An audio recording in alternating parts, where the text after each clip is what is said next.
कुछ लोग ऐसे होते हैं कि जो जब अटैच हो जाते हैं लोगों से तो वो दिल से अटैच होते हैं और वो कभी नहीं चाहते कि सामने वाला इंसान चला जाए। Likewise I never wanted to lose people but चले गए ना। लेकिन एक बात बताऊं ना, टाइम की सबसे अच्छी बात ये है कि सब चीजें हील कर देता है वो। Time literally heals everything. Covid याद है? कोविड में ऐसा तहलका मच गया था कि दुनिया रहेगी कि नहीं रहेगी। अब बाहर नहीं निकलना है, कैसे करना है, कैसे नहीं करना है। हम क्वारंटाइन थे, किसी से बात नहीं कर सकते थे, किसी को टच नहीं कर सकते थे, मास्क लगा के। अगर जब बाहर निकले तो मास्क लगा के निकले, सैनिटाइजर यूज करना होता था, बहुत सारी चीजें थी। बट आज देखो, हम नॉर्मल हो गए ना। और जब तक उस चीज को याद ना करो तो फिर कोविड याद भी नहीं आता है कि ऐसा कुछ भी महामारी हुई थी हमारे बीच।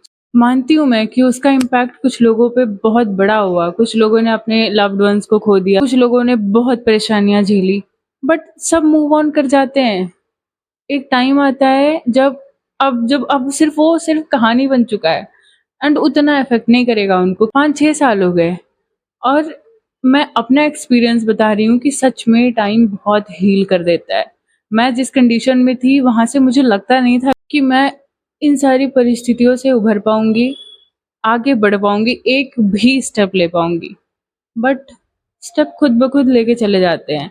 बस आपको ना टाइम चाहिए अपने ऊपर काम करने के लिए। और जब आप अपने ऊपर काम करते हो ना तो आपका नजरिया बदलता है, टोटली बदलता है कि आप किसी पे आप डिपेंडेंट नहीं हो। एंड आपको भगवान ने अकेले भेजा है ना। अगर वही बात है कि किसी पे डिपेंडेंट होना होता तो साथ में भेजता ना कि हाँ भाई तू जा, तू जिंदगी भर रिया का साथ देना और तेरे बिना तो रिया कुछ नहीं कर पाएगी। और जब नजरिया बदलेगा, प्रोस्पेक्टिव चेंज होगा तो माइंडसेट चेंज होगा, और माइंडसेट चेंज होगा तो फिर हमारे आसपास के लोग भी चेंज होंगे और शायद बेटर लोग आएंगे हमारी लाइफ में। और लोग आए या ना आए, पर ये प्रोसेस आपको हील कर देगा।